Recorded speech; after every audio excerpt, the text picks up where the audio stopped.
I actually Googled this the other night. The maximum depth of the Red Sea is about 2 kilometers deep.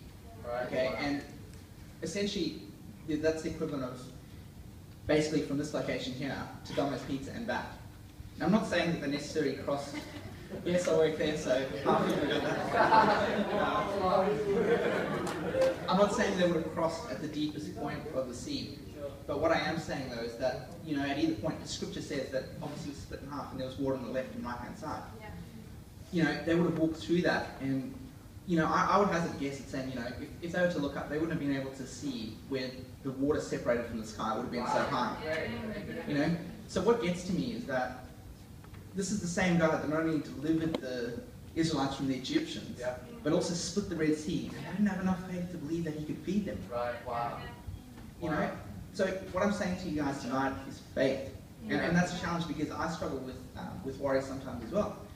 And so what I think we need to do at times is hand it over to God. Yeah. Come on. And there's many examples in my own life that I can think of where faith has brought me through particular situations as well.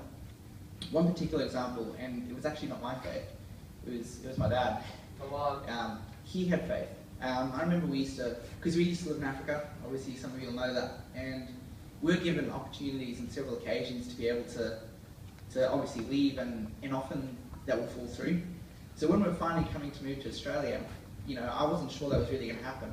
I even remember the kids at school, you know, I said I'm moving to Australia, they're like, yeah, whatever, you've said that like 10 times, you know what I mean? And I wasn't sure what was going to happen. And I remember sitting at my dad's friend's house, and I was sitting in the chair, and I remember clearly saying to him, I said, Dad, do you ever think we're going to really go to Australia? I remember he said it to me, he said, yes, because God wouldn't have brought us this far to let us down now. Come on. And that was the faith he had, and here we are today. Yeah. Come on. Right. So, yeah, basically, I think I've got through that a lot quicker than I had intended to. It's just like, see? 8 minutes, awesome. Feels like 2.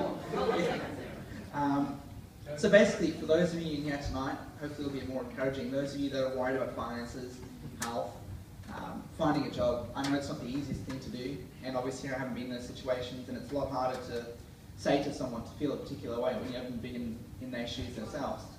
But I think what we need to do sometimes is just hand it over to God.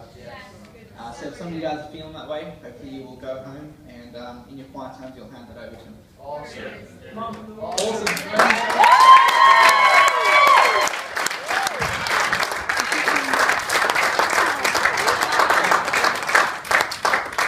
Hey, first one down, many to come. Yeah. Remember it, mate. Remember it. Remember your first sermon.